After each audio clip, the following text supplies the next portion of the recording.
Estimados amigos, estamos en una nueva edición de su programa Plataforma Democrática, programa en el cual, desde un punto de vista amplio, plural, analizamos la coyuntura semana a semana.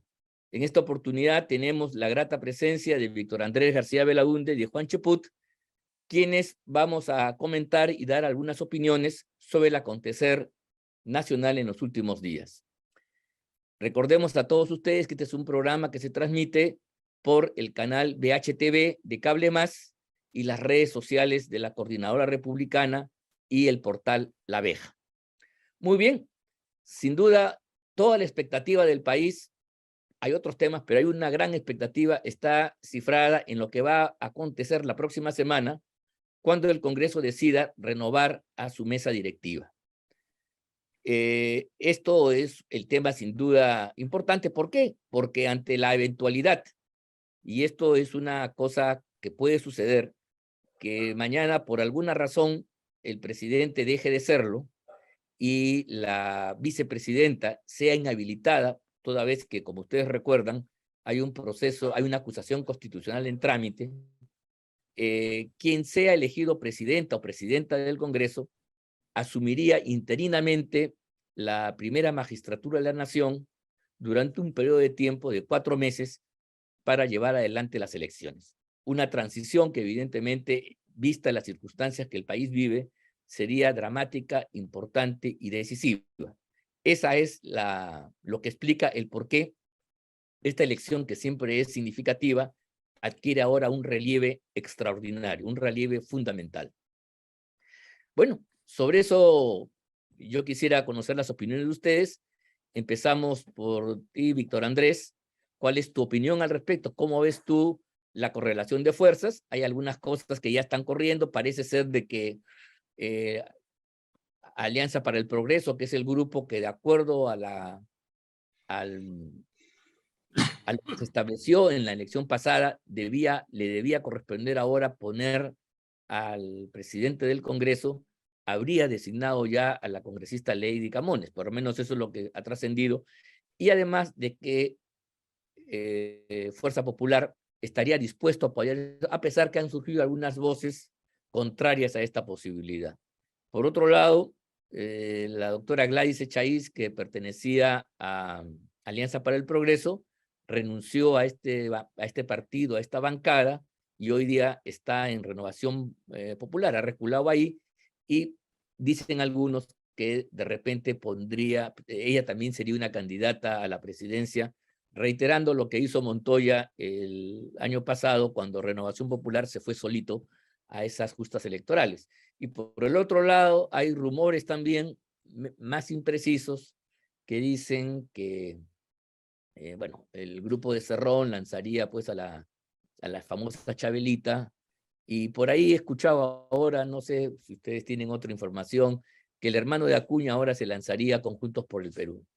Creo que aquí hay mucho de cosas que son chismes, pero está revelando un ánimo, un estado de ánimo, una situación que evidentemente es tensa, que yo quería compartir contigo. Empezamos contigo, Víctor Andrés.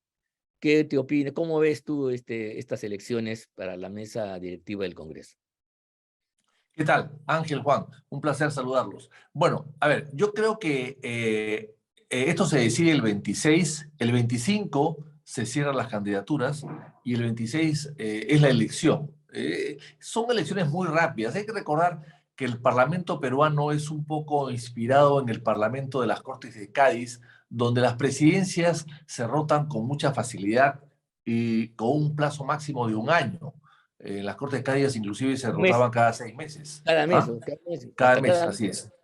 Así es. Entonces, el Parlamento nuestro no es un Parlamento inglés o francés o italiano, es un Parlamento más bien inspirado en las Cortes de Cádiz, un poco más antiguo, ¿no? Y entonces hay una rotación. Recordarás tú, Ángel, que eres constitucionalista, yo no soy, que el presidente de las Cortes de Cádiz, peruano, de origen Morales peruano, Duárez. Morales Duárez, Centro, murió en Cádiz y está enterrado en la Basílica de San Felipe Neri en Cádiz. donde Ahí ahí murió. funcionó las Cortes. Ahí Donde se instalaron y ahí funcionaron funcionaron las las Cortes. Cortes y ahí murió. súbitamente murió. Claro, no se sabe hasta ahora de qué murió o cuáles son los problemas. A los 12 días hasta de ahora asumir la presidencia. ¿Perdón? A los 12 días de asumir la presidencia. Exactamente. Hasta ahora hay gente que cree que lo envenenaron. Bueno, lo cierto es que murió y está enterrado en Cádiz, en San Felipe Neri, en la Basílica de San Felipe Neri, en la cripta ahí, en Cádiz, en el centro de la ciudad de Cádiz. Bueno, esa es un poco la tradición que nosotros tenemos de una rotación de las presidencias. El presidente del Congreso no es pues el jefe de todos ellos, es el primero entre iguales y es el que dirige el debate finalmente, ¿no? El speaker, un poco una especie de speaker, ¿no? El que dirige el debate, pero no tiene autoridad ni tiene, bueno, es de titular del pliego, pero no, su voto vale igual que el voto de cualquier congresista, salvo que tenga que dirimir.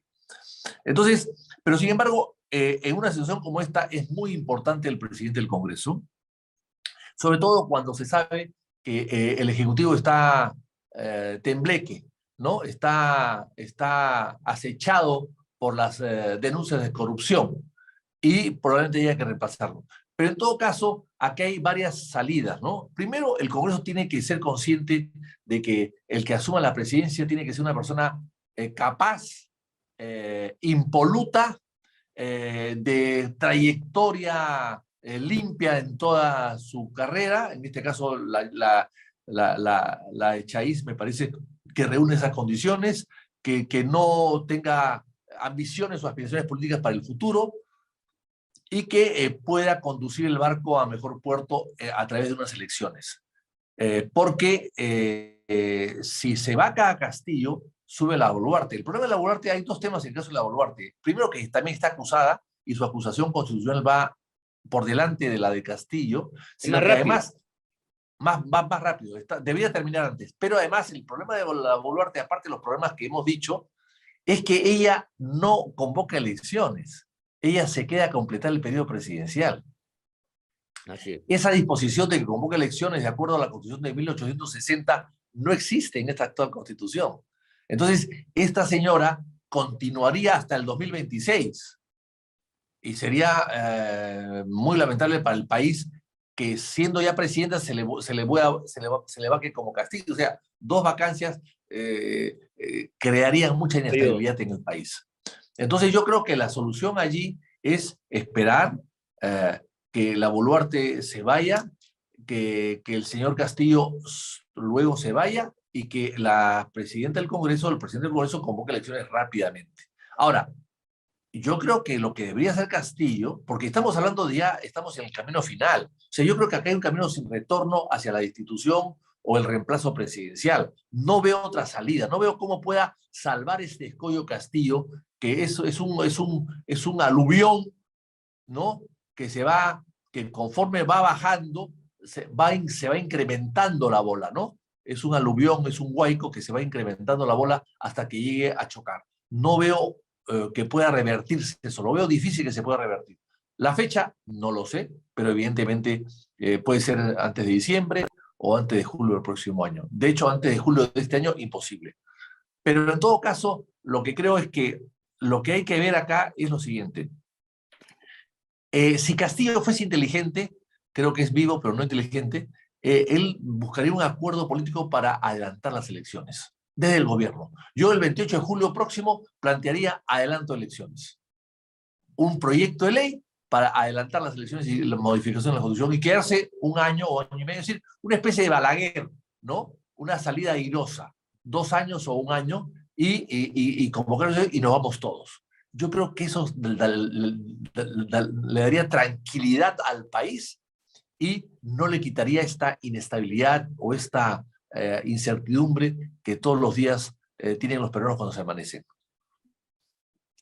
Bien, creo que efectivamente es una salida, como tú la has señalado, sería lo más ordenado, sensato, y ojalá que en este país donde no estamos acostumbrados mucho a ello, la sensatez por alguna vez pueda establecerse, pueda reinar como corresponde.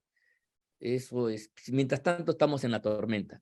¿Cómo ves tú, pues, este tema de la elección de la mesa directiva del Congreso, que concita la preocupación de todos? Juan, muy buenos días Efectivamente. también.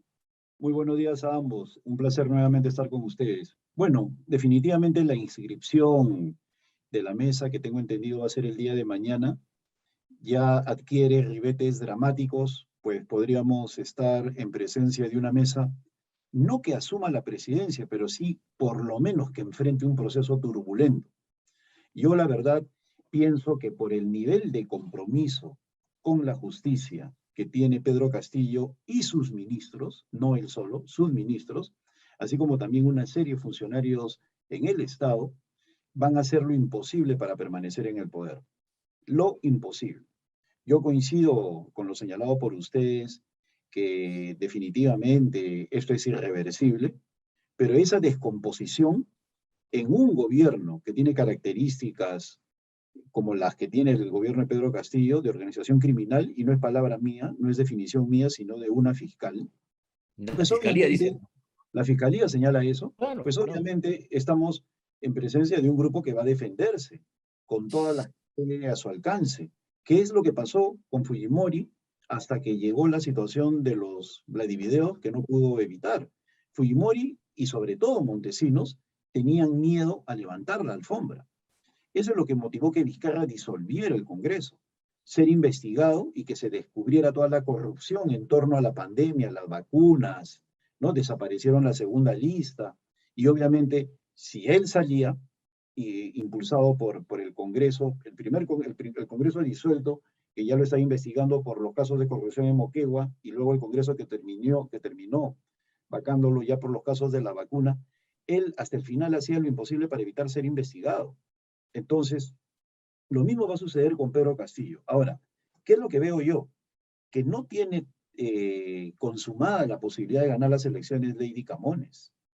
Al día de hoy se está rumoreando que se presentarían hasta 3 listas, ¿no? Una sobre la cual hay duda de Gladys Echaíz, que todavía no confirma ni descarta esa posibilidad, pero inclusive surgiría otra de ese grupo y otra del grupo de izquierda, que ellos saben que con los 45 votos que tienen, o más, casi 50, podrían dar la pelea. Ahora, no olvidemos que de todas maneras van a presentar una lista al estilo de Marco Arana, ¿no? Y su agrupación, que siempre presentaba una lista por el simple hecho de dar la contra, para demostrar que estaban en el rango antagónico de los que se supone iban a ganar, ¿no? Lo mismo pasaría en la actualidad.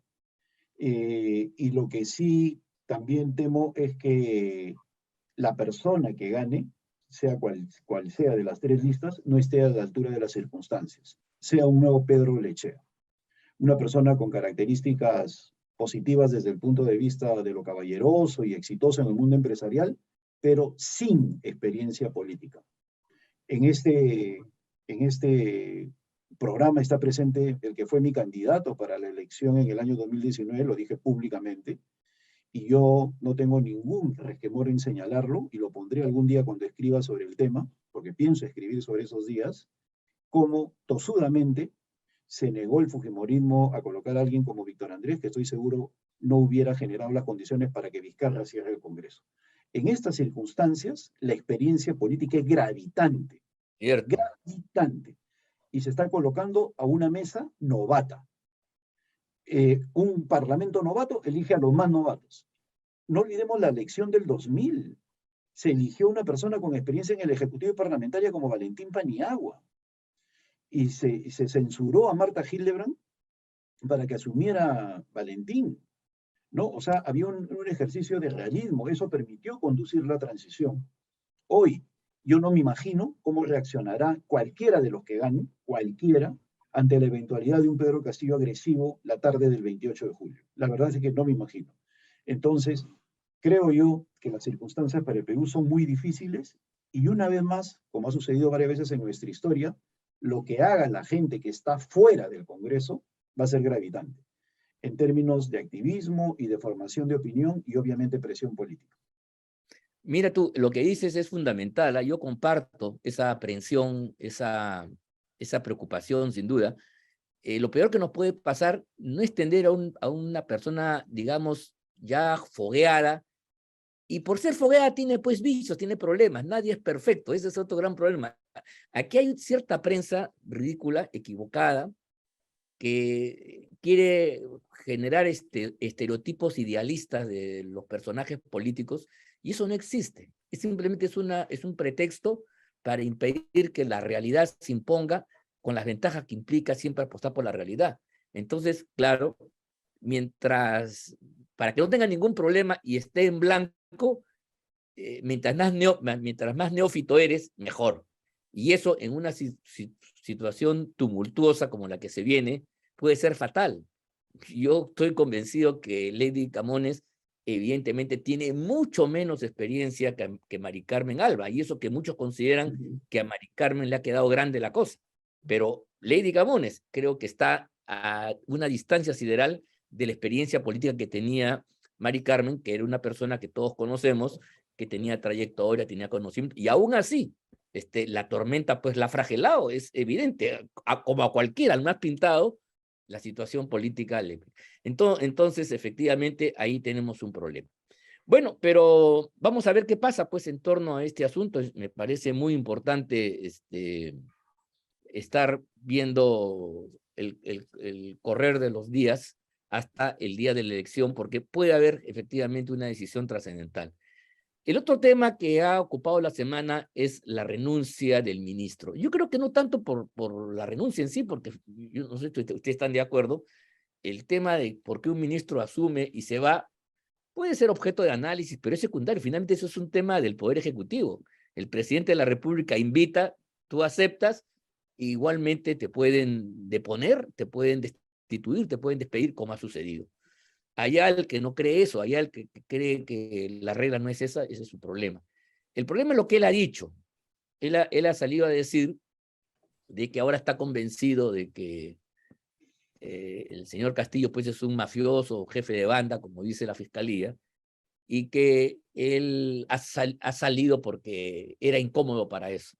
Y da una explicación del nombramiento de una comisión de enlace, de esas que siempre existe, entre el Ministerio Público y la policía para operar en el terreno práctico con facilidad. O sea, no es la primera vez que hay comisiones de enlace, eso creo que hay que decirlo con todas sus letras.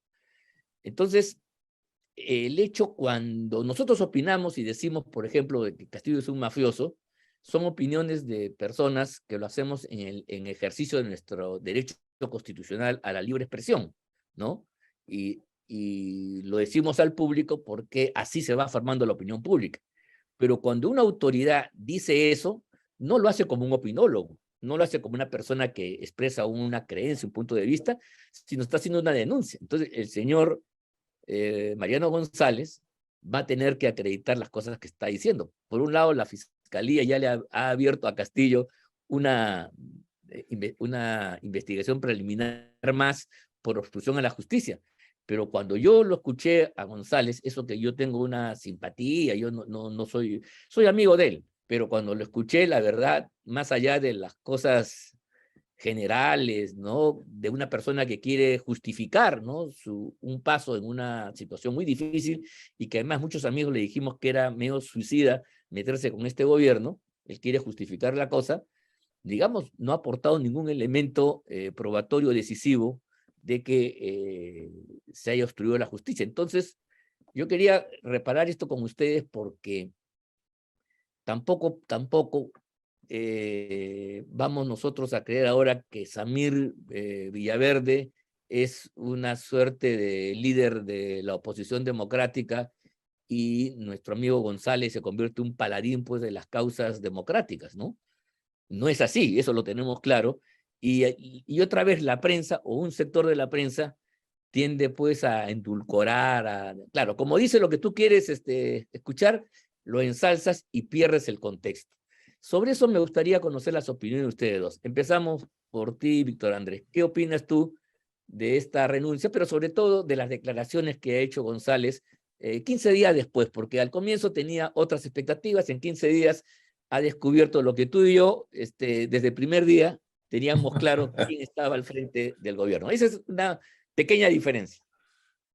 Sí, Ángel, es cierto. Bueno, estamos en una época de la posverdad, ¿no? Hacemos y hacemos y aceptamos cosas a veces absurdas como verdades, ¿no? Y viceversa, ¿no? estamos en la época de la polarización, y esa polarización nos lleva a eso, ¿no?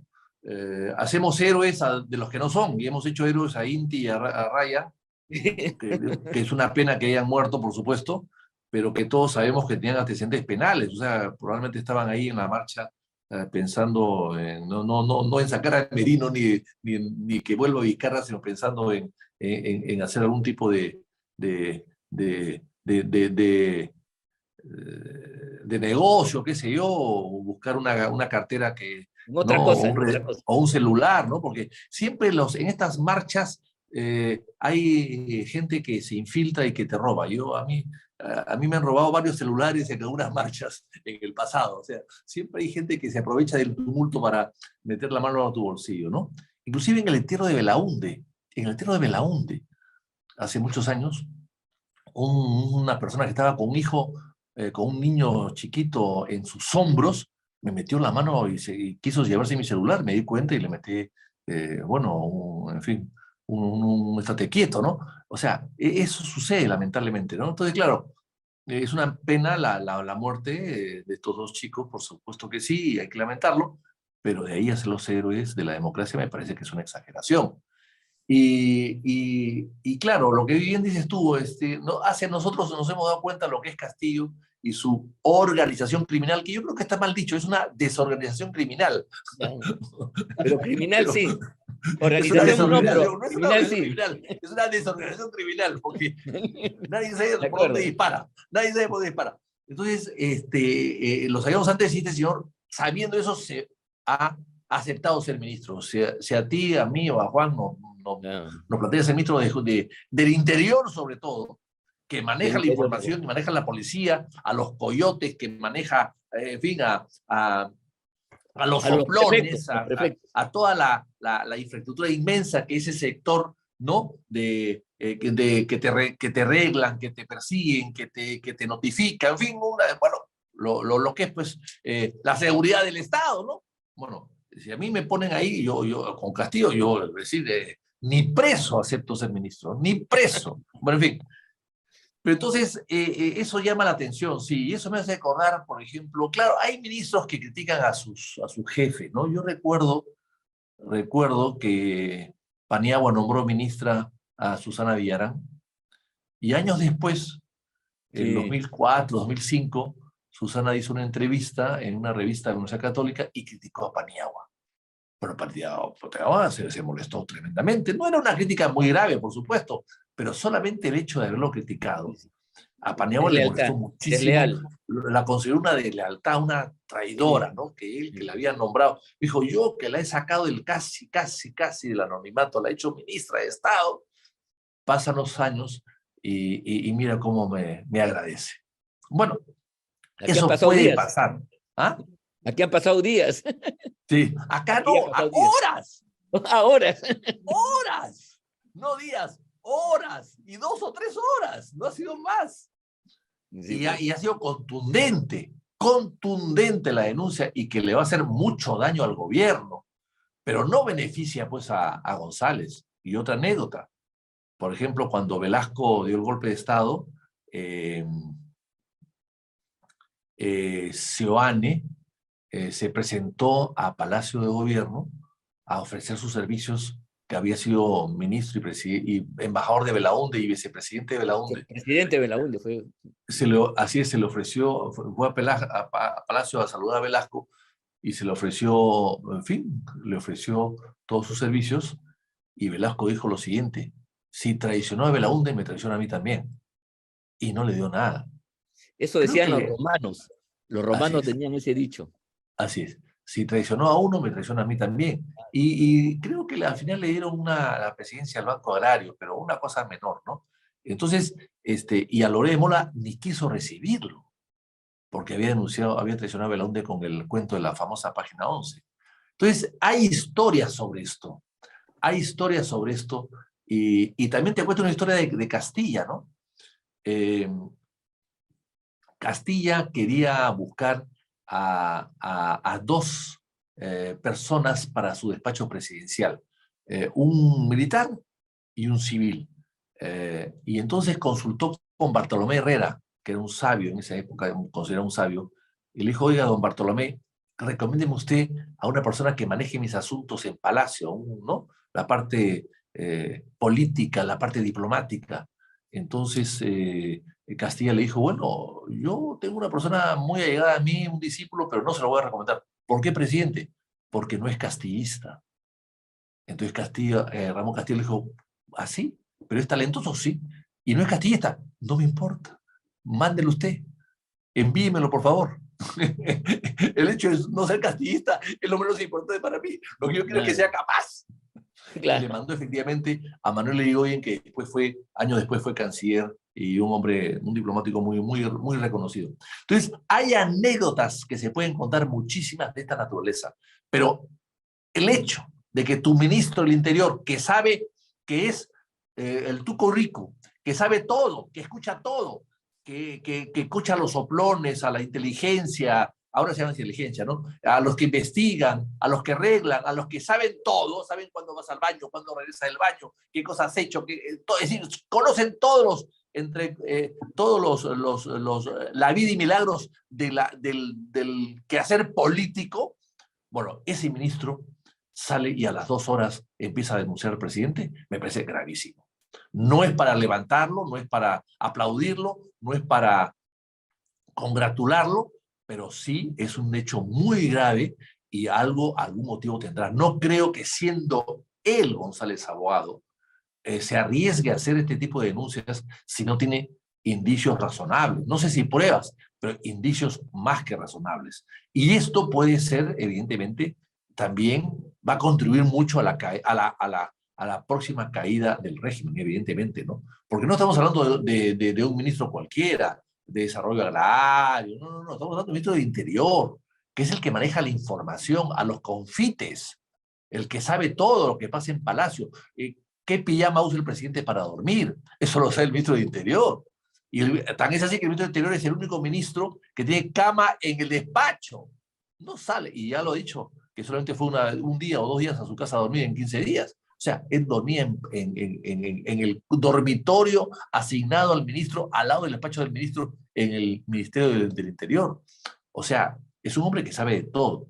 Que diga esto es sumamente grave, ¿no? No lo dice pues el cura de la iglesia, no, que lo hice con palabras de fe, no, lo hice una persona que está dentro. Entonces, yo creo que esto es muy malo para el régimen, y claro, no lo reivindica el señor González, pero es muy malo para el régimen, y se va a tomar en cuenta de todas maneras, y yo creo que es parte de la incapacidad moral que estamos viendo evidentemente, ante el país. Hay que recordar que moral viene de costumbres, ¿no?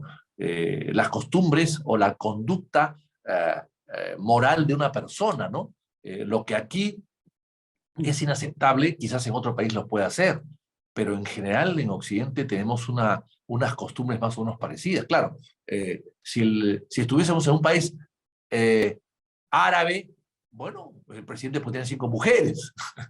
Eso no es incapacidad moral, pero en el Perú sí sería una incapacidad moral. O sea, estamos hablando de costumbres, no necesariamente pruebas contundentes o sentencias, sí costumbres antiéticas, costumbres que afecten la ética y la moral pública. Y esto es, a mi modo de ver, una de ellas, y por tanto la incapacidad moral está cada día más confirmada en este presidente. Muy bien. Juan, ¿cuál es tu parecer al respecto?